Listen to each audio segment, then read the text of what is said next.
How's it going? Today I'm just going to make this quick video on a Kubota M8540 on how to take out the shift link cable for the forward and reverse, but a much easier way.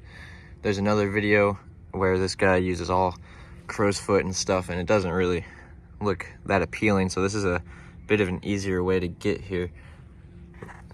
Here you can see where the shift cable has broken. What you're gonna wanna do is, this is your strap for your tank. It goes up through here. That's a 14 millimeter. Take that off.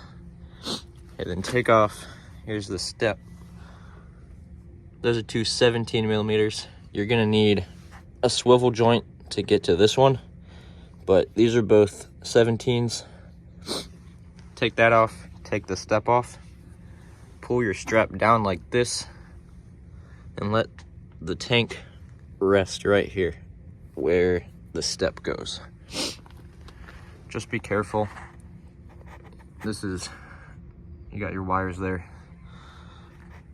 But anyway, this will allow you to get a wrench in there and pliers in there to get your shift link cable off, and makes it much easier and a lot less hassle to get to it than the other way I've seen.